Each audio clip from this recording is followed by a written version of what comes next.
Dear students, corporate അക്കൗണ്ടിങ്ങിന്റെ 48ാമത്തെ ക്ലാസ്സിലേക്ക് എല്ലാവരെയും welcome ചെയ്യുന്നു.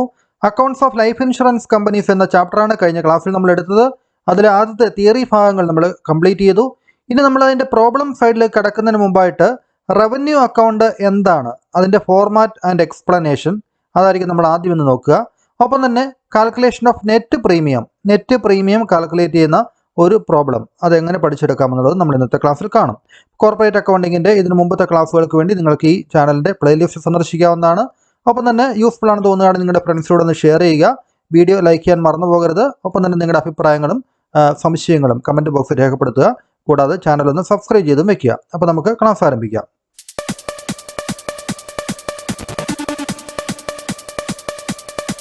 Final accounts of life insurance companies. നമ്മുടെ ലൈഫ് ഇൻഷുറൻസ് കമ്പനീസിൻ്റെ അക്കൗണ്ടുകൾ പ്രിപ്പയർ ചെയ്യാൻ വേണ്ടി ആരംഭിക്കുകയാണ്. ഇപ്പോൾ ലൈഫ് ഇൻഷുറൻസ് കമ്പനീസിൻ്റെ അക്കൗണ്ട്സ് നമുക്ക് അത്ര പരിചിതമല്ലാത്ത കുറേ കോൺസെപ്റ്റുകൾ ഇതിൽ കടന്നു വരുന്നുണ്ട്. അപ്പോൾ അതുകൊണ്ട് തന്നെ അത് കൃത്യമായിട്ട് മനസ്സിലാക്കിയെങ്കിൽ മാത്രമേ നിങ്ങൾക്ക് എക്സാമിന് പ്രോബ്ലം വളരെ ഭംഗിയായിട്ട് എഴുതി പൂർത്തിയാക്കാനും സ്കോർ ചെയ്യാനും സാധിക്കുകയുള്ളൂ. അതുകൊണ്ട് വളരെ ശ്രദ്ധയോടെ തന്നെ ഈ ക്ലാസ് കേൾക്കുക. അപ്പോൾ ഇതുമായിട്ട് ബന്ധപ്പെട്ടുള്ള പുതിയ ടേംസ് എല്ലാം നിങ്ങൾക്ക് ക്ലിയർ ആയിട്ട് എക്സ്പ്ലെയിൻ ചെയ്യാൻ വേണ്ടി ഞാൻ ഈ ക്ലാസ്സിൽ ശ്രമിക്കുന്നതാണ്. The final accounts of a life insurance company consist of. ഇപ്പോൾ ലൈഫ് ഇൻഷുറൻസ് കമ്പനിയുടെ ഫൈനൽ അക്കൗണ്ടിൽ 3 കാര്യങ്ങളാണ് അടങ്ങിയിരിക്കുന്നത്. 1 revenue account, 2 profit and loss account, 3 balance sheet. അപ്പോൾ ഇവിടെ റവന്യൂ അക്കൗണ്ട് നമ്മളിവിടെ റവന്യൂ അക്കൗണ്ട് ഇവിടെ തയ്യാറാക്കേണ്ടതുണ്ട്. അത് നമുക്ക് അതിൻ്റെ ഫോർമാറ്റും എക്സ്പ്ലനേഷനും ഇന്നത്തെ ക്ലാസ്സിൽ നമ്മൾ കാണും. Revenue account is prepared in form ARA. Form ARAയിലാണ് റവന്യൂ അക്കൗണ്ട് തയ്യാറാക്കുക. അപ്പോൾ ARA എന്ന് പറഞ്ഞാൽ റവന്യൂ അക്കൗണ്ടിൻ്റെയാണ്. RA എന്നുള്ളത് A എന്നുള്ളത് കോമൺ ആണ്. പ്രോഫിറ്റ് ആൻഡ് ലോസ് അക്കൗണ്ട് തയ്യാറാക്കുന്നത് ഫോം APL ആണ്. അപ്പോൾ നമുക്ക് പഠിക്കാൻ എളുപ്പമുണ്ട്. പ്രോഫിറ്റ് ആൻഡ് ലോസ് അക്കൗണ്ട് ആകുമ്പോൾ അത് PL എന്നാണ്. അപ്പോൾ ബാലൻസ് ഷീറ്റ് ആണെങ്കിൽ it is prepared in form ABS എന്ന് പറയുന്ന ആ ഒരു ഫോമിലാണ്. ബാലൻസ് ഷീറ്റിൻ്റെ BS ആണ് ഇത് സൂചിപ്പിക്കുക. ഇത് റവന്യൂ അക്കൗണ്ട്, ഇത് പ്രോഫിറ്റ് ആൻഡ് ലോസ് അക്കൗണ്ട്, ഇത് ബാലൻസ് ഷീറ്റ് അല്ലേ. അതിൻ്റെ കൂടെ A എന്നോട് നമ്മൾ ചേർക്കുന്നുള്ളൂ. അപ്പോൾ 3 ഫോമുകളും നമ്മൾ പരിചയപ്പെടുന്നു. ഇനി നമുക്ക് റവന്യൂ അക്കൗണ്ടാണ് നമ്മൾ ആദ്യം നോക്കുന്നത്. അതായത് ഫോം ARA ആണ്. റവന്യൂ അക്കൗണ്ടിൻ്റെ മറ്റ് 2 പേരുകളോട് ഓർത്ത് നിൽക്കുക. പോളിസി ഹോൾഡേഴ്സ് അക്കൗണ്ട് അല്ലെങ്കിൽ ടെക്നിക്കൽ അക്കൗണ്ട് എന്നൊക്കെ റവന്യൂ അക്കൗണ്ടിനെ പറയാറുണ്ട്. അപ്പോൾ എന്താണ് റവന്യൂ അക്കൗണ്ട് എന്ന് നോക്കുക. The main purpose of preparing revenue account of life insurance company is to show. അതായത് റവന്യൂ അക്കൗണ്ട് പ്രിപ്പയർ ചെയ്യുന്നതിൻ്റെ മെയിൻ പർപ്പസ് എന്ന് പറയുന്നത് to show in a summarized form the income and expenditure relating to life insurance business during an accounting period. ഒരു accounting പീരീഡിൽ life insurance ബിസിനസ്സിൻ്റെ income എക്സ്പെൻഡിച്ചറും ഒരു സമ്മറൈസ്ഡ് ഫോർമാറ്റിൽ ചുരുക്കി നമുക്ക് കാണിക്കുന്നതിന് വേണ്ടിയാണ് ഇത്തരത്തിലുള്ള റവന്യൂ അക്കൗണ്ട് തയ്യാറാക്കുക. It is prepared on accrual basis. ഈ ഒരു അക്കൗണ്ട് തയ്യാറാക്കുന്നത് അക്രൂവൽ ബേസിസിലാണ് തയ്യാറാക്കുക. നമുക്കറിയാം അക്കൗണ്ടിങ്ങിന് 2 ബേസുകളുണ്ട്. ഒന്ന് ക്യാഷ് ബേസിസും 2 അക്രൂവൽ ബേസിസും. സാധാരണ നമ്മൾ നോർമലായിട്ട് ഫിനാൻഷ്യൽ അക്കൗണ്ടിലൊക്കെ ഫോളോ ചെയ്യുന്നത് അക്രൂവൽ ബേസിസ് ആണ്. അക്രൂവൽ ബേസിസ് കൊണ്ട് ഉദ്ദേശിക്കുന്നത് നമുക്ക് ഏതെങ്കിലും ഒരു ഇൻകം ക്യാഷായിട്ട് കിട്ടിയില്ലെങ്കിലും അത് കിട്ടാനുള്ള സമയമായിട്ടുണ്ടെങ്കിൽ നമ്മളതിന് ഇൻകമായിട്ട് കരുതി റെക്കോർഡ് ചെയ്യും അല്ലേ. അത് നമ്മുടെ കയ്യിലേക്ക് ഇൻകമായിട്ട് ക്യാഷായിട്ട് വന്നിട്ടില്ല, പക്ഷെ അത് കിട്ടാനുള്ള അർഹതയായിട്ടുണ്ടെങ്കിൽ അതിനുള്ള സമയമായിട്ടുണ്ടെങ്കിൽ നമ്മുടെ ഈ വർഷത്തെ ഇൻകമായിട്ട് തന്നെ നമ്മളതിനെ കരുതുന്നതാണ്. അതുപോലെ തന്നെയാണ് എക്സ്പെൻഡിച്ചർ എന്ന് പറയുന്നത്, അല്ലെങ്കിൽ എക്സ്പെൻസ് എന്ന് പറഞ്ഞാലും നമ്മളത് ക്യാഷായിട്ട് പേയ്മെൻറ്റ് നടത്തിയിട്ടില്ലെങ്കിലും അത് ഈ വർഷത്തെ എക്സ്പെൻസ് തന്നെയാണെങ്കിൽ നമ്മൾ കൊടുക്കേണ്ട സമയമായിട്ടുണ്ടെങ്കിൽ അതിനെ നമ്മൾ എഴുതുന്നു അല്ലേ. ഔട്ട്സ്റ്റാൻഡിങ് എക്സ്പെൻസുകളൊക്കെ നമ്മൾ കറണ്ട് ഇയറിലെ എക്സ്പെൻസിലൂടെ ആഡ് ചെയ്ത് കാണിക്കാറുണ്ട്. അതുപോലെ ചെയ്യുന്ന ഒരു രീതിയാണ് നമ്മൾ അക്രൂവൽ ബേസിസ് എന്ന് പറയുക. അപ്പോൾ ഒരു അക്രൂവൽ ബേസിസിലായിരിക്കും നമ്മൾ റവന്യൂ അക്കൗണ്ടും തയ്യാറാക്കുക. It is to be prepared as per the provisions of IRDA regulations. നമ്മൾ കഴിഞ്ഞ ക്ലാസ്സിൽ കണ്ടതുപോലെ IRDA ആണ്, ഇൻഷുറൻസ് റെഗുലേറ്ററി ഡെവലപ്മെൻറ്റ് അതോറിറ്റിയാണ് ഈ ഒരു ഇൻഷുറൻസ് കമ്പനികളെ, ഇന്ത്യയിലെ ഇൻഷുറൻസ് കമ്പനികളെ നിയന്ത്രിക്കുക. ഇപ്പോൾ 2002 IRDA റെഗുലേഷൻസ് അനുസരിച്ചാണ് ഇതെല്ലാം നമ്മൾ തയ്യാറാക്കുക. അതിൻ്റെ comply with requirements of schedule എയിൽ പറഞ്ഞിരിക്കുന്ന ഈ ഒരു ബേസിലായിരിക്കും, ഫോർമാറ്റിലായിരിക്കും നമ്മൾ റവന്യൂ അക്കൗണ്ട് തയ്യാറാക്കുന്നത്. ഇപ്പോൾ റവന്യൂ അക്കൗണ്ടിൻ്റെ ഫോർമാറ്റ് നമുക്ക് കൃത്യമായിട്ടൊന്ന് പരിചയപ്പെടാം. നമ്മൾ കഴിഞ്ഞ ക്ലാസ്സുകളിൽ ബാങ്കിങ് കമ്പനീസിൻ്റെ അക്കൗണ്ട്സ് പരിചയപ്പെട്ടിരുന്നു അല്ലേ. അതേ ഫോർമാറ്റ് തന്നെയാണ് ഇവിടെ വരിക. കറണ്ട് ഇയറിൽ ഒരു എമൗണ്ട് കോളവും പ്രീവിയസ് ഇയറിൽ ഒരു എമൗണ്ട് കോളവും ഉണ്ടാവും. കറണ്ട് ഇയറിലെ എമൗണ്ട് കോളത്തിലാണ് നമ്മൾ കാര്യങ്ങളൊക്കെ എഴുതുക. ഷെഡ്യൂൾ നമ്പർ, ഇവിടെ നമുക്ക് ഷെഡ്യൂളുകൾ തയ്യാറാക്കേണ്ടതുണ്ട്. അപ്പോൾ നിങ്ങൾക്ക് ബാങ്കിങ് കമ്പനീസിൻ്റെ ഷെഡ്യൂളുകളും ഈ ഒരു ലൈഫ് ഇൻഷുറൻസ് കമ്പനിയുടെ ഷെഡ്യൂളുകളും തമ്മിൽ മാറിപ്പോകാതെ കൃത്യമായിട്ട് ഓർത്തിരിക്കേണ്ടത് അത്യാവശ്യമാണ്. ഇവിടെ പർട്ടിക്കുലേഴ്സ് കോളമുണ്ട്, ഷെഡ്യൂൾ നമ്പറെല്ലാം നമ്മൾ കൃത്യമായിട്ടും എഴുതുകയും ചെയ്യും. അപ്പോൾ അതിന് മുമ്പായിട്ട് അതിൻ്റെ ഫോർമാറ്റിന് നമ്മൾ ആദ്യം എൻ്റെ ഹെഡിങ് ആയിട്ട് കൊടുക്കേണ്ടത് ഫോം ARA എന്നാണ്. അതായത് റവന്യൂ അക്കൗണ്ടിൻ്റെ ഫോർമാറ്റ് ആണല്ലേ. അത് ഫോം ARAയിലാണ് നമ്മൾ തയ്യാറാക്കുക. നെയിം ഓഫ് ദി ഇൻഷുറർ കമ്പനിയുടെ പേര് എഴുതുന്നു, ഇൻഷുറൻസ് കമ്പനിയുടെ പേര്, registration number, date of registration with IRDA, IRDAയിൽ രജിസ്റ്റർ ചെയ്ത ഡേറ്റ്, ഇത്തരം കാര്യങ്ങളൊക്കെ ക്വസ്റ്റ്യനിൽ തന്നിട്ടുണ്ടെങ്കിൽ നിങ്ങൾക്ക് എഴുതാം. അല്ലെങ്കിൽ ഇത് എഴുതിയതിന് ശേഷം ബ്ലാങ്ക് ആയിട്ട് ഇടുക. Then revenue account for the year ended 31 March, ആ ഒരു അക്കൗണ്ടിംഗ് പീരീഡിൻ്റെ അവസാനം നമ്മൾ തയ്യാറാക്കുന്ന റവന്യൂ അക്കൗണ്ട്, അതേതാണ് വർഷം എന്നുള്ളത് ഇവിടെ നമുക്ക് എഴുതാം. പോളിസി ഹോൾഡേഴ്സ് അക്കൗണ്ട് അല്ലെങ്കിൽ ടെക്നിക്കൽ അക്കൗണ്ട് എന്നൊക്കെ ഇതിനെ പറയുന്നുണ്ട്. അപ്പോൾ നമ്മളത് തയ്യാറാക്കുകയാണ്. അപ്പോൾ അതിനുവേണ്ടി നമുക്ക് ആദ്യം എഴുതേണ്ടത് പ്രീമിയം ഏൺഡ്, അതായത് ഇൻകമാണ് നമ്മൾ ആദ്യം ഇതിനകത്ത് എഴുതുക. ഇൻകം ആദ്യം എഴുതുന്നു, പിന്നീട് നമ്മൾ എക്സ്പെൻസ് എഴുതുന്നു, അപ്രോപ്രിയേഷൻസ്. നമ്മൾ ബാങ്കിങ് കമ്പനീസിൻ്റെ അക്കൗണ്ട്സ് നമ്മൾ തയ്യാറാക്കിയപ്പോൾ എഴുതുന്ന ഏകദേശം അതേ രീതിയിൽ തന്നെയാണ്. പക്ഷേ അതിൽ വരുന്ന ഐറ്റംസിലൊക്കെ ചെറിയ വ്യത്യാസങ്ങളുണ്ടെന്ന് മാത്രമേ ഉള്ളൂ. നമുക്ക് നോക്കാം. പ്രീമിയം ഏൺഡ്, പ്രീമിയമാണ് നമ്മൾ ഏതൊരു ലൈഫ് ഇൻഷുറൻസ് കമ്പനിയെ സംബന്ധിച്ചും ഏറ്റവും പ്രധാനപ്പെട്ട വരുമാനം എന്ന് പറയുന്നത് എന്താണ്? നമ്മൾ അടയ്ക്കുന്ന, അത് ഇൻഷുറൻസ് എടുക്കുന്ന ആളുകൾ ഇൻഷുറൻസ് കമ്പനിക്ക് അടയ്ക്കുന്ന പ്രീമിയമാണ് അവരുടെ ഏറ്റവും വലിയ ഇൻകം എന്ന് പറയുന്നത്, അല്ലേ? അപ്പോൾ ആ റവന്യൂ അത് നമ്മൾ എഴുതേണ്ടത് ആദ്യം. പ്രീമിയം ഏൺഡ്, ഇൻഷുറൻസ് കമ്പനിക്ക് ഇൻഷുറൻസ് നൽകുന്നതിൻ്റെ ഫലമായിട്ട് അതിൻ്റെ ഭാഗമായിട്ട് കിട്ടുന്ന പ്രീമിയം തുക, അത് നെറ്റ് എമൗണ്ട് ആണ് ഇവിടെ എഴുതേണ്ടത്. നെറ്റ് എമൗണ്ട് എഴുതുമ്പോൾ അത് നമ്മൾ ശ്രദ്ധിക്കേണ്ടത്, ഇവിടെ പ്രീമിയം ഏൺഡ് എന്നുള്ളത് ഷെഡ്യൂൾ നമ്പർ 1 ആണ് കേട്ടോ. 1ാമത്തെ ഷെഡ്യൂളാണ് പ്രീമിയം ഏൺഡ്. അതിലെ പ്രീമിയം തുക, അതായത് നമ്മൾ സാധാരണ നോർമലായിട്ട് നമ്മൾ ഇൻഷുറൻസ് നൽകിയതിൻ്റെ ഭാഗമായിട്ട് നമുക്ക് കിട്ടിയ പ്രീമിയം അത് എഴുതണം. ഇനി റീഇൻഷുറൻസ് സീഡഡ്, റീഇൻഷുറൻസ് എന്ന് പറയുന്ന ഒരു ടൈം നമ്മൾ പരിചയപ്പെട്ടിരിക്കണം. റീഇൻഷുറൻസ് എന്ന് പറഞ്ഞു കഴിഞ്ഞാൽ നമ്മുടെ ഇൻഷുറൻസ് കമ്പനിയുടെ റിസ്ക് കുറയ്ക്കുന്നതിൻ്റെ ഭാഗമായിട്ട് നമുക്ക് കിട്ടിയ ഇൻഷുർ ചെയ്യാനുള്ള അവസരങ്ങൾ നമ്മൾ മറ്റൊരു കമ്പനിക്ക് കൂടെ പങ്കിടുകയാണ്, മറ്റൊരു കമ്പനിയെ കൂടെ ഏൽപ്പിക്കുകയാണ്. അപ്പോൾ റീഇൻഷുർ ചെയ്യുന്നു, നമുക്ക് കിട്ടിയ നമ്മൾ ഏറ്റെടുത്തിരിക്കുന്ന ഇൻഷുറൻസ് മറ്റൊരു കമ്പനിയെ കൂടെ നമ്മൾ വീണ്ടും അത് ഇൻഷുർ ചെയ്യുന്നു. അതിൻ്റെ ഭാഗമായിട്ട്, അതായത് എന്തെങ്കിലും നഷ്ടം ഉണ്ടായിക്കഴിഞ്ഞാൽ നമ്മൾ മാത്രമായിട്ട് അത് വഹിക്കേണ്ട ആവശ്യമില്ല, മറ്റേ ഇൻഷുറൻസ് കമ്പനി കൂടെ അതിൻ്റെ ക്ലെയിം സെറ്റിൽ ചെയ്യാൻ വേണ്ടി നമ്മളെ സഹായിക്കും, അല്ലേ? അപ്പോൾ അതിനാണ് നമ്മൾ റീഇൻഷുറൻസ് എന്ന് പറയുക. അപ്പോൾ റീഇൻഷുറൻസ് സീഡഡ് എന്ന് ഉദ്ദേശിക്കുന്നത് മറ്റ് കമ്പനികളെ, നമുക്ക് കിട്ടിയ ഇൻഷുറൻസ് മറ്റ് കമ്പനികളെ ഏൽപ്പിക്കുന്നതിനാണ് നമ്മൾ റീഇൻഷുറൻസ് സീഡഡ് എന്ന് പറയുക. ഇത് വായിക്കുക, സീഡഡ് എന്നാണ്, വിട്ടുകൊടുക്കുക എന്നൊക്കെയാണ് അർത്ഥം. ഫീഡ് ചെയ്യാന്ന് വെച്ചാൽ അർത്ഥം. അപ്പോൾ റീഇൻഷുറൻസ്, നമുക്ക് കിട്ടിയ ഇൻഷുറൻസ് മറ്റ് കമ്പനിയുടെ ഏൽപ്പിക്കുന്നു, അല്ലേ? അപ്പോൾ അങ്ങനെ വരുമ്പോൾ നമ്മുടെ പ്രീമിയം, ആ പ്രീമിയം നമുക്ക് കിട്ടിയ പ്രീമിയം നമ്മൾ അവർക്ക് കൊടുത്തിട്ടുണ്ട്, അല്ലേ? അപ്പോൾ അതുകൊണ്ട് ഈ ഒരു പ്രീമിയം ഇവിടെ റീഇൻഷുറൻസ് സീഡഡ് എന്ന് പറയുന്നത് നിങ്ങൾ ലെസ്സിയാണ് ചെയ്യേണ്ടത്, കുറയ്ക്കുകയാണ് ചെയ്യേണ്ടത്. ഇവിടെ നമ്മൾ കുറയ്ക്കുക ലെസ്സി എന്നുള്ള ഫോമിൽ കൃത്യമായിട്ട് കൊടുത്തിട്ടില്ല. അപ്പോൾ അത് മനസ്സിലാക്കിയിരിക്കുക. പ്രോബ്ലം ചെയ്യുമ്പോൾ നമ്മളത് ഓർത്തിരിക്കണം. റീഇൻഷുറൻസ് സീഡഡ് എന്ന് ഉദ്ദേശിക്കുന്നത് നമ്മൾ മറ്റ് കമ്പനികളെ നമ്മുടെ ഇൻഷുറൻസ് ഏൽപ്പിച്ചതിൻ്റെ ഭാഗമായിട്ട് നമുക്ക് കിട്ടിയിരിക്കുന്ന പ്രീമിയം അവരെ ഏൽപ്പിച്ചിട്ടുണ്ട്. അപ്പോൾ ആ പ്രീമിയം തുക എന്ത് ചെയ്യണം? ഇവിടെ കുറയ്ക്കേണ്ടതാണ്. ഇപ്പോൾ റീഇൻഷുറൻസ് സീഡഡ് കുറയ്ക്കുന്നു. റീഇൻഷുറൻസ് അക്സെപ്റ്റഡ് ആകാം. മറ്റ് കമ്പനികൾ അവരുടെ റിസ്ക് കുറയ്ക്കുന്നതിൻ്റെ ഭാഗമായിട്ട് ഇൻഷുറൻസ് അവർ നമ്മളുമായിട്ട് പങ്കിടുന്നുണ്ടാവും, നമ്മളെ അവർ ഏൽപ്പിച്ചിട്ടുണ്ടാവും ഈ insurance.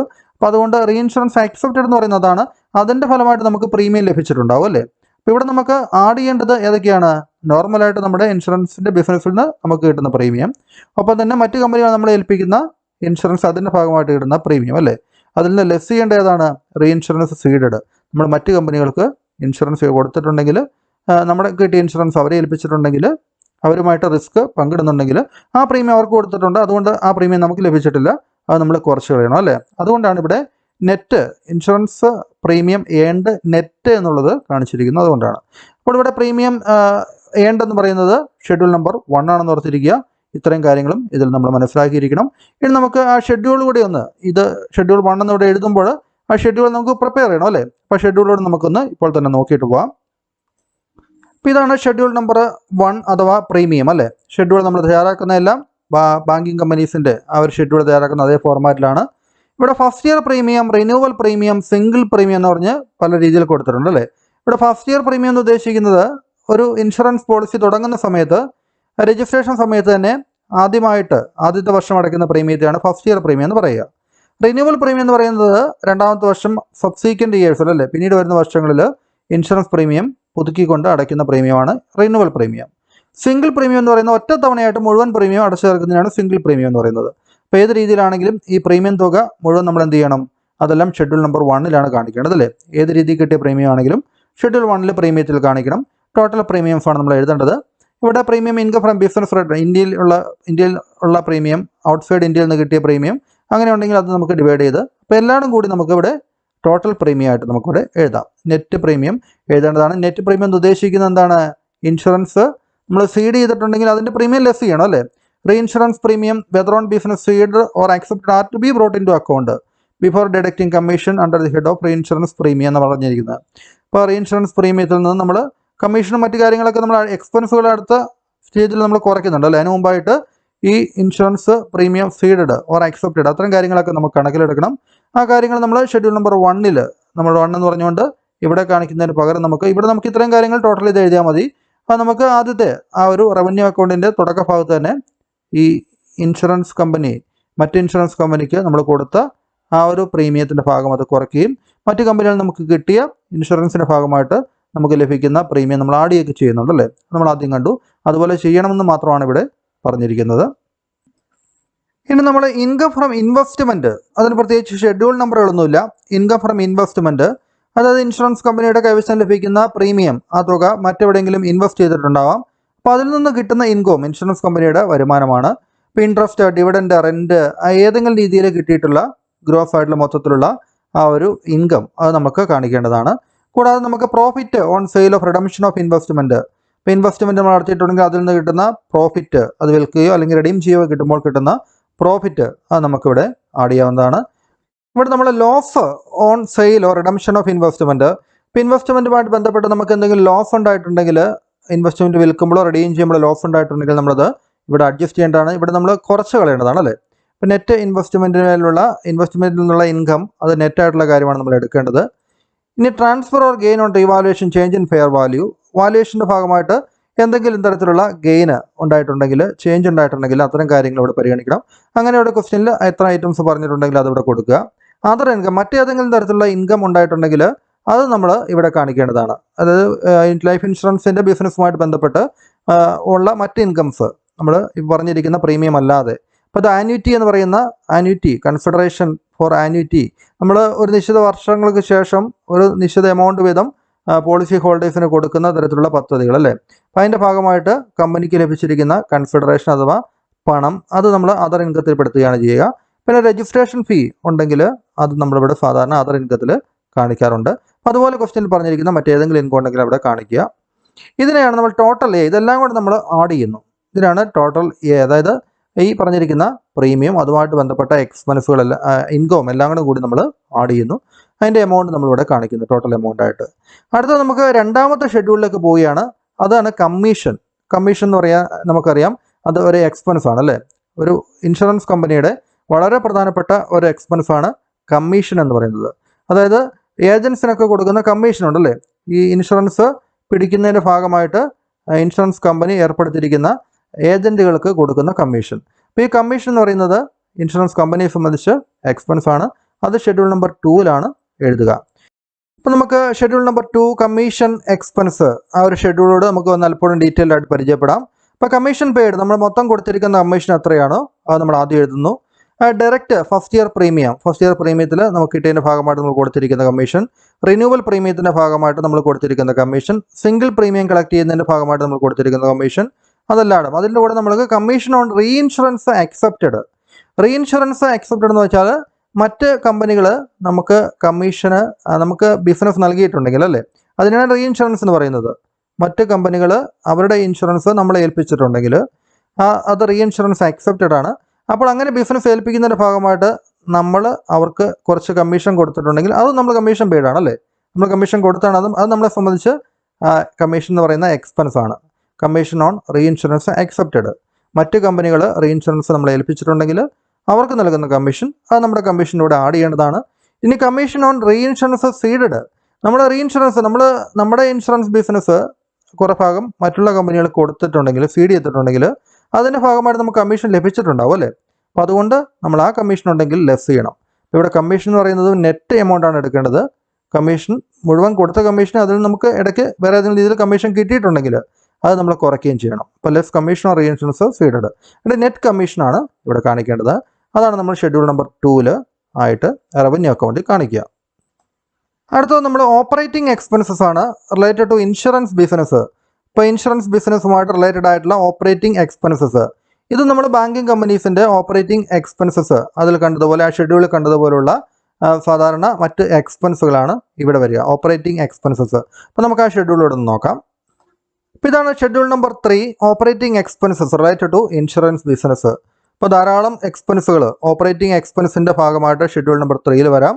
Employees remuneration and welfare benefit, travel and conveyance and vehicle running expense, rent, rates, repairs, printing stationery, communication expense, legal and professional charges, medical fees, auditors fees, advisor or in other capacity in respect of taxation matters. ഇപ്പോൾ ഓഡിറ്റർക്ക് കൊടുക്കുന്ന fees അത് taxation കൈകാര്യം ചെയ്യുമ്പോൾ insurance മാറ്റേഴ്സിൽ അങ്ങനെ പല രീതിയിൽ കൊടുക്കുന്ന ഫീസുകൾ. In any other capacity, advertisement and publicity, interest and bank charges, others മറ്റേതെങ്കിലും എക്സ്പെൻസ് ഉണ്ടെങ്കിൽ നമ്മൾ എഴുതുക. ഡിപ്രീസിയേഷൻ, പത്രത്തിലുള്ള എല്ലാ എക്സ്പെൻസുകളും ഓപ്പറേറ്റിംഗ് എക്സ്പെൻസിലാണ് വരിക. അത് ഷെഡ്യൂൾ നമ്പർ 3 ആണല്ലേ. ഇനി operating expenses related to insurance business schedule number 3. അതിന് താഴെയായിട്ട് നമുക്ക് ഷെഡ്യൂളുകളൊന്നും ഇല്ലാതെ എഴുതേണ്ട ചില ഐറ്റംസ് ഉണ്ട്. പ്രൊവിഷൻ ഫോർ ഡൗട്ട്ഫുൾ ഡെബ്സ് അത് നൽകിയിട്ടുണ്ടെങ്കിൽ അത് ഇവിടെയാണ് കാണിക്കേണ്ടത് അല്ലേ. ഇപ്പോൾ ഷെഡ്യൂൾ നമ്പർ 3ക്ക് താഴെ പ്രൊവിഷൻ ഫോർ ഡൗട്ട്ഫുൾ ഡെബ്സ് കാണിക്കുക. ബാഡസ് റിട്ടേൺ ഓഫ്, ബാഡസ് റൈറ്റ് ഓഫ് ചെയ്തിട്ടുണ്ടെങ്കിൽ അത് കാണിക്കണം. പ്രൊവിഷൻ ഫോർ ടാക്സേഷൻ അങ്ങനെ എന്തെങ്കിലും ഉണ്ട് അത് കാണിക്കണം. അതെല്ലാം നമ്മളെ സംബന്ധിച്ച എക്സ്പെൻസ് ആണ് അല്ലേ, അതെല്ലാം നമ്മൾ കാണിക്കുന്നു. Then for diminution in the value of ഇൻവെസ്റ്റ്മെൻറ്റിൻ്റെ വിലയിൽ എന്തെങ്കിലും കുറവുണ്ടായിട്ടുണ്ടെങ്കിൽ നെറ്റ് അതിൻ്റെ വാല്യൂ കാണിക്കുക. അതേഴ്സ് മറ്റേതെങ്കിലും തരത്തിലുള്ള എക്സ്പെൻസുകളും മറ്റു കാര്യങ്ങളുണ്ടെങ്കിൽ അത് കാണിക്കുക. അപ്പോൾ ടോട്ടൽ ബി ഇതെല്ലാം കൂടി ആദ്യം ചെയ്താണ് നമ്മൾ ടോട്ടൽ ബി നമ്മൾ കണ്ടുപിടിക്കുക. ബി എന്ന് പറയുന്ന സെക്ഷൻ, അതായത് എക്സ്പെൻസിൻ്റെ സെക്ഷൻ അത് നമ്മൾ ടോട്ടൽ ചെയ്യുന്നു, അതിൻ്റെ എമൗണ്ട് എഴുതുന്നു അല്ലേ. ഇനി ബെനിഫിറ്റ്സ് പെയ്ഡ് എന്ന് പറഞ്ഞാൽ അടുത്തൊരു ഹെഡാണ് ബെനിഫിറ്റ്സ് പെയ്ഡ്. അതായത് നമ്മൾ ക്ലെയിമുകൾ നമ്മൾ സെറ്റിൽ ചെയ്യുന്ന കാര്യങ്ങളൊക്കെയാണ് ഇവിടെ വരിക, ബെനിഫിറ്റ്സ് പെയ്ഡ് എന്നുള്ളത്. അപ്പോൾ ഇതാണ് ഷെഡ്യൂൾ നമ്പർ 4 ബെനിഫിറ്റ്സ് പെയ്ഡ്. ഇവിടെ നമ്മൾ നെറ്റ് എമൗണ്ട് ആണ് ഇവിടെയും കാണിക്കേണ്ടത്. അപ്പോൾ ഞാൻ പറഞ്ഞ പോലെ അത് ക്ലെയിംസുമായിട്ട് ബന്ധപ്പെട്ടാണ് ഷെഡ്യൂൾ 4. ക്ലെയിംസ് എന്ന് വെച്ച് കഴിഞ്ഞാൽ എന്താണ്, അത് നമ്മുടെ പോളിസി ഹോൾഡേഴ്സിന് ഡെത്ത് സംഭവിക്കുമ്പോഴോ മച്യൂരിറ്റി ഡേറ്റ് ആകുമ്പോഴോ അല്ലെങ്കിൽ ആന്വിറ്റീസ് ഓർ പെൻഷൻ സ്കീമിൻ്റെ ഭാഗമായിട്ടോ അല്ലെങ്കിൽ മറ്റ് ബെനിഫിറ്റുകളുടെ ഭാഗമായിട്ടൊക്കെ നമ്മൾ കൊടുക്കേണ്ട എമൗണ്ട് അതിനെയാണ് നമ്മൾ ക്ലെയിം എന്ന് പറയുക. അപ്പോൾ നമ്മൾ ഷെഡ്യൂൾ 4 കാണിക്കുക. അപ്പോൾ നമ്മൾ സ്വാഭാവികമായിട്ടും നമ്മുടെ ഇൻഷുറൻസ് കമ്പനിയുടെ നാച്ചുറലായിട്ടുള്ള ഇൻഷുറൻസ് ബിസിനസ്സിൻ്റെ ഭാഗമായിട്ടുള്ള ക്ലെയിമുകൾ, കൂടാതെ നമുക്ക് എമൗണ്ട് സീഡഡ് ഇൻ റീഇൻഷുറൻസ് അതിൻ്റെ ഭാഗമായിട്ടുള്ള ക്ലെയിം ഉണ്ടാകാം. അപ്പോൾ റീഇൻഷുറൻസിൻ്റെ ഭാഗമായിട്ട് നമ്മൾ മറ്റ് കമ്പനികൾക്ക് നമ്മുടെ ഇൻഷുറൻസ് കൊടുത്തിട്ടുണ്ടെങ്കിൽ അപ്പോൾ അതിൻ്റെ ക്ലെയിം നോക്കേണ്ടത് അവരാണല്ലേ, അതിൻ്റെ ക്ലെയിം സെറ്റിൽ ചെയ്യേണ്ടത് അവരാണ്. അതുകൊണ്ട് ആ എമൗണ്ട് നമുക്ക് ഇവിടെ കുറയ്ക്കുകയാണ് ചെയ്യേണ്ടത്. അതുകൊണ്ടാണ് ഇത് ബ്രാക്കറ്റിൽ കൊടുത്തിരിക്കുന്നത്, എമൗണ്ട് സീഡഡ് ഇൻ റീഇൻഷുറൻസ്. അതുമായിട്ട് ബന്ധപ്പെട്ടുള്ള claims by death, claims by maturity, annuity pension ഇതെല്ലാം നമ്മൾ എന്ത് ചെയ്യണം, അത് നമുക്ക് ലെസ് ചെയ്യണം. അതുകൊണ്ടാണ് ഇവിടെ നെറ്റ് എമൗണ്ട് എന്ന് പറഞ്ഞിരിക്കുക. ഇനി എമൗണ്ട് അക്സെപ്റ്റഡ് ഇൻ റീഇൻഷുറൻസിൻ്റെ ഭാഗമായിട്ട് നമ്മൾ അക്സെപ്റ്റ് ചെയ്തിട്ടുണ്ടെങ്കിൽ, ഇൻഷുറൻസ് നമ്മൾ അക്സെപ്റ്റ് ചെയ്തിട്ടുണ്ടെങ്കിൽ നമുക്ക് അവർ ഏൽപ്പിച്ചിരിക്കുന്ന മറ്റ് കമ്പനികൾ നമ്മളെ ഏൽപ്പിച്ചിരിക്കുന്ന അതുമേലുള്ള ഇൻഷുറൻസ് തുക അതിൻ്റെ ക്ലെയിം നമ്മളാണ് സെറ്റിൽ ചെയ്യേണ്ടതല്ലേ. അത് നമുക്ക് നമ്മുടെ ക്ലെയിമായിട്ട് തന്നെ കരുതി ഇതിൻ്റെ കൂടെ ആഡ് ചെയ്യേണ്ടതാണ്. അപ്പോൾ അത്തരം കാര്യങ്ങളല്ല ഇന്ത്യയിലും ഔട്ട്സൈഡ് ഇന്ത്യ ഒക്കെ ആയിട്ട് തരം തിരിച്ച് നമുക്ക് ടോട്ടൽ ബെനിഫിറ്റ്സ്, അതായത് നെറ്റ് ബെനിഫിറ്റാണ് ഇവിടെ കാണിക്കുക. ഇത് ഷെഡ്യൂൾ നമ്പർ 4 ബെനിഫിറ്റ്സ് കാണിക്കുന്നു. അതിൻ്റെ താഴെയായിട്ട് നമുക്ക് ഇൻ്ററിം ബോണസ് പെയ്ഡ് ഉണ്ടെങ്കിൽ നമുക്ക് ഇവിടെ കൊടുക്കാം. Change in valuation liability against life policy in force അതിൻ്റെ gross amount ceded in reinsurance, amount accepted in reinsurance അതെല്ലാം നമ്മൾ ഷെഡ്യൂൾ നമ്പർ 4 ബെനിഫിറ്റ്സ് പെയ്ഡിനകത്ത് നമ്മൾ കാണിക്കുന്നതാണ്. എമൗണ്ട് സീഡഡ് ഇൻ റീഇൻഷുറൻസ് നമ്മൾ കുറച്ച് കളയണം. എമൗണ്ട് അക്സെപ്റ്റഡ് ഇൻ റീഇൻഷുറൻസ് നമ്മളത് ആഡ് ചെയ്യണം. നമുക്ക് ഇൻഷുറൻസിൻ്റെ നമ്മുടെ ക്ലെയിമിൻ്റെ കൂടെ ആഡ് ചെയ്യണം തുടങ്ങിയ കാര്യങ്ങളൊക്കെ പറഞ്ഞാണ്. അതിനുശേഷം നമ്മൾ ടോട്ടൽ സി കണ്ടുപിടിക്കുന്നു. ഇനിയാണ് നമ്മൾ സർപ്ലസ് ഓർ ഡെഫിസിറ്റ് ആണെന്ന് കണ്ടുപിടിക്കുക. അത് ഡി ആണ്. അതായത് എയിൽ നിന്ന് നമ്മൾ ആദ്യം കണ്ടെത്തിയിട്ടുള്ള ആ ഒരു ഇൻകത്തിൻ്റെ ടോട്ടലിൽ നിന്ന് 2 എക്സ്പെൻസുകൾ അല്ലെങ്കിൽ 2 ചിലവുകൾ ബിയും സിയും നമ്മൾ കുറയ്ക്കുമ്പോൾ നമ്മുടെ കയ്യിൽ എത്രമാത്രം എമൗണ്ട് ബാക്കിയുണ്ട്, സർപ്ലസ് ആണോ അതോ നമുക്ക് ഡെഫിസിറ്റ് ആണോ, എമൗണ്ട് കുറവാണോ തുടങ്ങിയ കാര്യങ്ങളൊക്കെ നമുക്ക് ലഭിക്കും. അതിൽ നിന്നാണ് നമ്മൾ അപ്രോപ്രിയേഷൻസിലേക്ക് പണം നീക്കി വെക്കേണ്ടത്. അപ്പോൾ ട്രാൻസ്ഫർ ടു ഷെയർ ഹോൾഡേഴ്സ് അക്കൗണ്ടിലേക്ക് ഇത്ര പെർസെൻറ്റേജ് മാറ്റി വെക്കണമെന്ന് പറയുകയാണെങ്കിൽ അത് നമുക്കിവിടെ കാണിക്കണം. ട്രാൻസ്ഫർ ടു അതർ റിസർവ് ഏതൊക്കെയാണെന്നുള്ളത് ഉണ്ടെങ്കിൽ അത് നമ്മൾ സ്പെസിഫൈ ചെയ്തിട്ട് അത് മാറ്റി വയ്ക്കുക. അതിനുശേഷം നമുക്ക് ഒരു എമൗണ്ട് ബാക്കി വരും അല്ലേ. ആ ബാക്കിയുള്ള എമൗണ്ട് നമ്മൾ balance being funds for future appropriation, അത് നമ്മൾ ഫണ്ട്സ് ഫോർ ഫ്യൂച്ചർ അപ്രോപ്രിയേഷൻസ് ആ ബാക്കി വരുന്ന തുക, അതായത് നമ്മളിവിടെ ടോട്ടലായിട്ടുള്ള എമൗണ്ട് അത് സർപ്ലസ് എമൗണ്ട് ആണെന്ന് ഓർക്കുക. ആ സർപ്ലസ് എമൗണ്ടിൻ്റെ കുറച്ച് ഭാഗം നമ്മൾ ഷെയർ ഹോൾഡേഴ്സ് അക്കൗണ്ടിലേക്ക് ട്രാൻസ്ഫർ ചെയ്തു. ക്വസ്റ്റ്യൻ പറഞ്ഞിട്ടുണ്ടെങ്കിൽ transfer to other reserve, question പറഞ്ഞിട്ടുണ്ടെങ്കിൽ നമ്മളത് ട്രാൻസ്ഫർ ചെയ്യുന്നു. എന്നിട്ട് വരുന്ന ബാലൻസ് എമൗണ്ട് അത് നമ്മൾ ഫണ്ട്സ് ഫോർ ഫ്യൂച്ചർ അപ്രോപ്രിയേഷൻസിലേക്കാണ് നമ്മളത് എഴുതുക. അതുകൂടെ എഴുതി കഴിയുമ്പോൾ ഇതേ എമൗണ്ട് ടോട്ടൽ തന്നെ നമ്മൾ ബാങ്കിങ് കമ്പനീസിൻ്റെ അക്കൗണ്ടിൽ കണ്ടതുപോലെ ഇതേ എമൗണ്ടിൻ്റെ ടോട്ടൽ തന്നെ നമുക്ക് ഇവിടെയും കിട്ടും അല്ലേ. കാരണം ഇവിടെ അപ്രോപ്രിയേഷൻ നമ്മൾ നീക്കി വയ്ക്കുന്നു, ബാക്കിയുള്ള തുക ബാലൻസ് എമൗണ്ട് ഇവിടെ എഴുതുന്നുണ്ടല്ലേ. അപ്പോൾ ഇതെല്ലാം കൂടെ ആഡ് ചെയ്യുമ്പോൾ നമുക്ക് ഈ എമൗണ്ട് തന്നെ ഇവിടെയും ലഭിക്കുന്നതാണ്. അപ്പോൾ ഇങ്ങനെയാണ് നമുക്ക് ഒരു റവന്യൂ അക്കൗണ്ട് തയ്യാറാക്കുക. അപ്പോൾ ടോട്ടൽ ഡി എന്ന് പറഞ്ഞുകൊണ്ട് ആ എമൗണ്ട് തന്നെ ടോട്ടൽ സി തന്നെയാണ് ടോട്ടൽ ഡി ആയിട്ട് നമുക്ക് ലഭിക്കുക. ഇനി നമ്മൾ അടുത്തത് നോക്കാൻ പോകുന്നത് നമുക്ക് റവന്യൂ അക്കൗണ്ട് നമ്മൾ അടുത്ത ക്ലാസ്സിൽ റവന്യൂ അക്കൗണ്ടിൻ്റെ ഒരു ഫുൾ പ്രോബ്ലം നമ്മൾ ചെയ്യുന്നതാണ്. അതിന് മുമ്പായിട്ട് നമുക്ക് നെറ്റ് പ്രീമിയം കാൽക്കുലേറ്റ് ചെയ്യുന്ന ഒരു പ്രോബ്ലം കൂടി നമുക്ക് ടെസ്റ്റിൽ തന്നിരിക്കുന്നത് നോക്കാം. ഇറ്റ് കണ്ടെയ്ൻസ് പ്രീമിയം, അതായത് schedule number 1 premium on re insurance seeded, premium on re insurance accepted, അത്തരം കാര്യങ്ങളൊക്കെ ഷെഡ്യൂൾ നമ്പർ 1 വരിക അല്ലേ. അതിൻ്റെ നെറ്റ് പ്രീമിയം ക്വസ്റ്റ്യനിൽ പറഞ്ഞിരിക്കുന്ന വിവരങ്ങൾ വെച്ചുകൊണ്ട് നെറ്റ് പ്രീമിയമാണ് നമ്മൾ ഷെഡ്യൂൾ നമ്പർ 1 റവന്യൂ അക്കൗണ്ടിൽ കാണിക്കുക. അപ്പോൾ ഈ നെറ്റ് പ്രീമിയം കാൽക്കുലേറ്റ് ചെയ്യുന്നത് അതിൻ്റെ കാൽക്കുലേഷൻ എങ്ങനെയാണെന്നുള്ളത് നമുക്ക് നോക്കാം. ഇവിടെ premium received during the year, മൊത്തം കിട്ടിയിട്ടുള്ള പ്രീമിയം നമ്മൾ ആദ്യം എടുക്കുന്നു, ആ ഒരു എമൗണ്ട് ഇങ്ങോട്ട് എഴുതുന്നു. അതിനുശേഷം നമ്മൾ ചെയ്യേണ്ടത് outstanding premium at the end. Outstanding premium ഉണ്ടെങ്കിൽ നമ്മളിത് ഇതിൻ്റെ കൂടെ ആഡ് ചെയ്യണം. ഔട്ട്സ്റ്റാൻഡിംഗ് പ്രീമിയം എന്ന് വെച്ച് കഴിഞ്ഞാൽ പ്രീമിയം നമുക്ക് കിട്ടാനുണ്ടല്ലേ, അറ്റ് ദി എൻഡ്, ഈ വർഷത്തിൻ്റെ അവസാനം നമുക്കിവിടെ കിട്ടാനുണ്ടെങ്കിൽ അത് ഈ വർഷത്തെയാണല്ലേ, ഈ വർഷത്തെ പ്രീമിയം കിട്ടാനുള്ളതാണ്, ഔട്ട്സ്റ്റാൻഡിംഗ് ഇൻകമാണ്, അത് നമ്മുടെ ഈ വർഷത്തെ ഇൻകത്തിനോട് ആഡ് ചെയ്യണം. നമ്മൾ പറഞ്ഞു അക്രൂവൽ ബേസിസിലാണ് ഇത് എഴുതേണ്ടതെന്ന് പറഞ്ഞു അല്ലേ. അപ്പോൾ അതുകൊണ്ട് outstanding premium at the end വർഷാവസാനത്തിലെ പ്രീമിയം എന്ന് പറയുന്നത് ആ വർഷത്തിലെ പ്രീമിയം തന്നെയായിരിക്കും അല്ലേ. അറ്റ് ദി എൻഡിൽ ഔട്ട്സ്റ്റാൻഡിംഗ് എന്ന് പറഞ്ഞു കഴിഞ്ഞാൽ വർഷാവസാനം, ഔട്ട്സ്റ്റാൻഡിംഗ് എന്ന് പറഞ്ഞാൽ ആ ഇൻകം കിട്ടാനുണ്ടെന്നാണ് അല്ലേ, ഈ വർഷത്തിൻ്റെ ഭാഗമായിട്ട് ആ ഇൻകം കിട്ടാനുണ്ടെന്നാണ് നമ്മൾ മനസ്സിലാക്കേണ്ടത്, അത് നമ്മൾ ആഡ് ചെയ്യണം. ഇനി add re insurance premium received during the year. നമുക്ക് റീ ഇൻഷുറൻസ് പ്രീമിയം നമുക്ക് കിട്ടിയിട്ടുണ്ടെങ്കിൽ അല്ലേ, ഇൻഷുറൻസ് നമ്മൾ അക്സെപ്റ്റ് ചെയ്തതിൻ്റെ ഭാഗമായിട്ട് നമുക്ക് പ്രീമിയം കിട്ടിയിട്ടുണ്ടെങ്കിൽ മറ്റ് ഇൻഷുറൻസ് കമ്പനികളിൽ നിന്നും അത് നമുക്ക് ഇതിനോട് ആഡ് ചെയ്യണം. Bonus in reduction of premium എന്ന് പറഞ്ഞ ഐറ്റം തന്നിട്ടുണ്ടെങ്കിൽ അത് നമ്മളിവിടെ ആഡ് ചെയ്യണം. അതായത് നമ്മൾ പ്രീമിയം ഈ ബോണസ് നമ്മൾ ക്യാഷായിട്ട് കൊടുക്കുന്നില്ല, പകരം പ്രീമിയത്തിൽ കുറച്ച് കൊടുക്കുന്നു. പ്രീമിയം കിട്ടാനുള്ള പ്രീമിയത്തിൽ നിന്ന്, അതായത് ഇൻഷുറൻസ് കമ്പനിയുടെ ലാഭം നമ്മൾ ബോണസായിട്ട് ഈ പോളിസി ഹോൾഡേഴ്സിന് കൊടുക്കുന്നുണ്ടെങ്കിൽ അത് ക്യാഷായിട്ട് കൊടുക്കുന്നില്ല, പകരം അവർ തരാനുള്ള പ്രീമിയത്തിലാണ് കുറവ് വരുത്തുന്നത് അല്ലേ. അപ്പോൾ ശരിക്കും നമുക്ക് പ്രീമിയം തന്നെ കിട്ടുന്നതിന് തുല്യമാണല്ലേ, കാരണം ക്യാഷായിട്ട് ബോണസ് കൊടുക്കുന്നതിന് പകരമായിട്ട് പ്രീമിയത്തിൽ കുറവ് വരുത്തുന്നു. അപ്പോൾ പ്രീമിയം കിട്ടിയതായിട്ട് തന്നെ കരുതണം. അപ്പോൾ bonus in reduction of premium അത് നമുക്ക് ഇതിനോട് ആഡ് ചെയ്യണം. ആ കിട്ടുന്ന എമൗണ്ട് നമ്മളിവിടെ എഴുതുന്നു. അതിനുശേഷം നമുക്ക് ലെസ് ചെയ്യേണ്ടത് outstanding premium at the beginning. ഈ വർഷത്തിൻ്റെ ആദ്യം നമുക്ക് കിട്ടാനുള്ള പ്രീമിയം, ഔട്ട്സ്റ്റാൻഡിംഗ് ആയിട്ടുള്ള പ്രീമിയം അല്ലേ. വർഷത്തിൻ്റെ ആരംഭത്തിൽ ഔട്ട്സ്റ്റാൻഡിംഗ് ആയിട്ടുള്ള പ്രീമിയം എന്ന് പറഞ്ഞു കഴിഞ്ഞാൽ അതെന്താണ് മനസ്സിലാക്കേണ്ടത്, അത് കഴിഞ്ഞ വർഷത്തെ ആയിരിക്കും അല്ലേ. അതുകൊണ്ടാണല്ലോ ഈ വർഷത്തിൻ്റെ ആദ്യം തന്നെ കിട്ടാനുണ്ടെന്ന് നമുക്ക് എഴുതി വെക്കേണ്ടി വരുന്നത് അല്ലേ. അപ്പോൾ അത് കഴിഞ്ഞ വർഷത്തെയാണ്. അപ്പോൾ കഴിഞ്ഞ വർഷത്തെ പ്രീമിയം എന്തെങ്കിലും ഉണ്ടെങ്കിൽ നമുക്കത് ഇതിൽ നിന്ന് കുറയ്ക്കേണ്ടതാണ്. Outstanding premium at the beginning. ഇനി reinsurance premium paid during the year, അതായത് റീ ഇൻഷുറൻസ് സീഡ് ചെയ്തതിൻ്റെ ഭാഗമായിട്ട് മറ്റുള്ള കമ്പനികൾ കൊടുത്തതിൻ്റെ ഭാഗമായിട്ട് പ്രീമിയം നമ്മൾ കൊടുത്തിട്ടുണ്ടെങ്കിൽ അത് നമ്മൾ എന്ത് ചെയ്യണം, അത് നമ്മൾ ഇതിൽ നിന്ന് കുറയ്ക്കണം. ഈ രണ്ട് കാര്യങ്ങൾ ഇതിൽ നിന്ന് കുറച്ചിട്ട് എമൗണ്ട് കണ്ടുപിടിക്കുക. അപ്പോൾ ഇത് തമ്മിലുള്ള വ്യത്യാസമാണ് ശരിക്കും net premium to be shown in the revenue അക്കൗണ്ടിൽ കാണിക്കേണ്ട നെറ്റ് പ്രീമിയം അതാണ്. അപ്പോൾ നമുക്ക് ഇത്രയും കാര്യങ്ങൾ വെച്ചുകൊണ്ട് നമുക്കൊരു പ്രോബ്ലം ചെയ്ത് നോക്കാം. ഇത്രയുള്ളൂ പ്രീമിയം റിസീവ്ഡ്. ഇത് നമുക്ക് ക്വസ്റ്റ്യനിൽ പറഞ്ഞിട്ടുണ്ടാവും എത്രയാണ് ടോട്ടൽ പ്രീമിയം റിസീവ്ഡ് എന്നുള്ളത്. അതിൻ്റെ കൂടെ outstanding premium at the end, premium outstanding ആയിട്ടുള്ളത് വർഷാവസാനം, അതായത് ക്ലോസിംഗ് ഡേറ്റിലുള്ള ഔട്ട്സ്റ്റാൻഡിംഗ് പ്രീമിയം നമ്മൾ ആഡ് ചെയ്യണം. ഇനി reinsurance premium received during the year, നമ്മൾ ഇൻഷുറൻസ് പ്രീമിയം നമ്മൾ അക്സെപ്റ്റ് ചെയ്തിട്ടുണ്ട്, അതായത് റീ ഇൻഷുറൻസ് അക്സെപ്റ്റ് ചെയ്തതിൻ്റെ ഭാഗമായിട്ട് നമുക്ക് കിട്ടിയിട്ടുള്ള പ്രീമിയം ആഡ് ചെയ്യണം. Bonus in reduction of premium ഉണ്ട്, അതും ആഡ് ചെയ്യണം അല്ലേ. ഇത്രയെല്ലാം ആഡ് ചെയ്തൊരു എമൗണ്ട് കണ്ടുപിടിച്ചിട്ട് അതിൽ നിന്ന് outstanding premium at the beginning നമ്മൾ കുറയ്ക്കണം. റീ ഇൻഷുറൻസ് പ്രീമിയം സീഡ് ചെയ്തിട്ടുണ്ടെങ്കിൽ അതിൻ്റെ പ്രീമിയം അത് നമ്മൾ കുറയ്ക്കണം അല്ലേ. അപ്പോൾ ബാക്കി വരുന്നതായിരിക്കും നെറ്റ് പ്രീമിയം. നമുക്കൊരു പ്രോബ്ലം ചെയ്ത് നോക്കാം. നമുക്ക് ഈ പ്രോബ്ലം ചെയ്ത് നോക്കാം. The following data related to premiums of insurance company on 31 March 2020. 31 March 2020 insurance കമ്പനിയുടെ പ്രീമിയത്തിൻ്റെ അതിൻ്റെ ഡീറ്റെയിൽസാണ് തന്നിരിക്കുന്നത്. Direct premium received during the year, നമ്മൾ ഈ വർഷം സ്വീകരിച്ചിട്ടുള്ള പ്രീമിയം 5 lakhs rupees മൊത്തം പ്രീമിയം ലഭിച്ചിരിക്കുന്നത്. അപ്പോൾ അതിൽ നിന്ന് മറ്റുള്ള ഡീറ്റെയിൽസ് നോക്കുക. Premium outstanding on 1/4/2019. 1/4/2019 എന്ന് പറഞ്ഞാൽ നമുക്കറിയാം 31/3/2020 അവസാനിക്കുന്നതെങ്കിൽ 1/4/2019 ഓപ്പണിംഗ് ഡേറ്റ് ആണല്ലേ. ഓപ്പണിംഗ് ഡേറ്റിൽ പ്രീമിയം ഔട്ട്സ്റ്റാൻഡിംഗ് എന്ന് പറഞ്ഞാൽ അത് കഴിഞ്ഞ വർഷത്തെയാണ്. അതുകൊണ്ട് നമുക്ക് ലെസ് ചെയ്യേണ്ട എമൗണ്ട് ആണ് 5 lakhs അല്ലേ.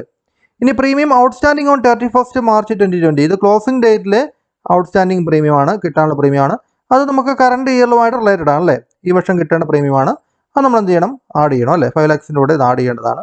റീ ഇൻഷുറൻസ് പ്രീമിയം പെയ്ഡ് നമ്മൾ റീ ഇൻഷുറൻസ് സീഡ് ചെയ്തതിൻ്റെ ഭാഗമായിട്ട് പ്രീമിയം മറ്റ് കമ്പനികൾ കൊടുത്തിട്ടുണ്ടെങ്കിൽ അത് നമുക്ക് ഈ പ്രീമിയത്തിൽ നിന്ന് കുറയ്ക്കേണ്ട എമൗണ്ട് ആണല്ലേ.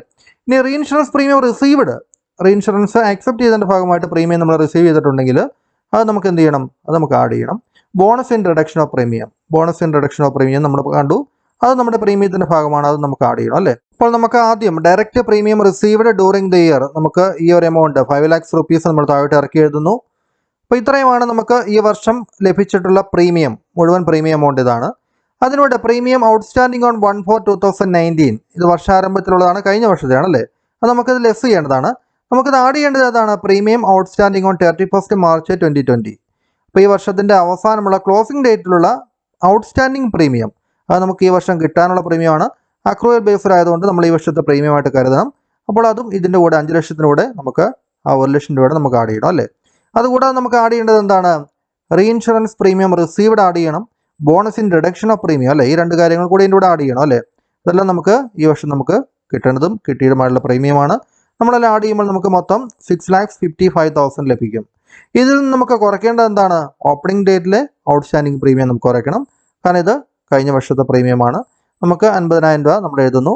അതിനുശേഷം റീഇൻഷുറൻസ് പ്രീമിയം പെയ്ഡ് അല്ലേ, ഈ റീഇൻഷുറൻസ് സീഡ് ചെയ്തതിൻ്റെ ഭാഗമായിട്ട് നമ്മൾ പ്രീമിയം കൊടുത്തിട്ടുണ്ടെങ്കിൽ ആ പ്രീമിയം നമുക്ക് കിട്ടിയ പ്രീമിയം അല്ല, അത് നമ്മൾ എന്ത് ചെയ്യണം? അപ്പോൾ 50,000 20,000 കൂടി നമ്മൾ ആഡ് ചെയ്ത് 70,000 രൂപ നമ്മൾ അതിൽ നിന്ന് മൊത്തത്തിൽ ഇത് രണ്ടും കൂടെ ആഡ് ചെയ്തതിന് ശേഷം ഇത് നമ്മൾ മൊത്തത്തിൽ ഒരുമിച്ച് ഇതിൽ നിന്ന് കുറയ്ക്കുന്നു അല്ലേ, 70,000 കുറയ്ക്കുന്നു. അപ്പോൾ net premium to be shown in the revenue account schedule number 1 ആയിട്ട് നെറ്റ് പ്രീമിയം നമുക്ക് കാണിക്കേണ്ടത് 5,85,000 രൂപയാണ്. അപ്പോൾ ഈ രീതിയിലുള്ള ഒരു പ്രോബ്ലം നമുക്ക് വേണമെങ്കിൽ എക്സാമിന് പ്രതീക്ഷിക്കാവുന്നതാണ്. അപ്പോൾ ഇതോടെ ഒന്ന് പരിചയപ്പെടുക. അപ്പോൾ ഇന്ന് പഠിപ്പിച്ചിരിക്കുന്ന കാര്യങ്ങൾ ആ ഫോർമാറ്റ് കൃത്യമായിട്ടൊന്ന് ഷെഡ്യൂൾ 1ഉം 2ഉം 4ഉം എല്ലാം നമ്മൾ കൃത്യമായിട്ട് ഒന്ന് ഓർത്ത് മനസ്സിലാക്കി വയ്ക്കുക. അതിനുശേഷം നമുക്ക് അടുത്ത ക്ലാസ്സിൽ ഇതുമായിട്ട് ബന്ധപ്പെട്ട് റവന്യൂ അക്കൗണ്ട് തയ്യാറാക്കുന്ന ഒരു പ്രോബ്ലം നമുക്ക് നന്നായിട്ട് പഠിക്കാം.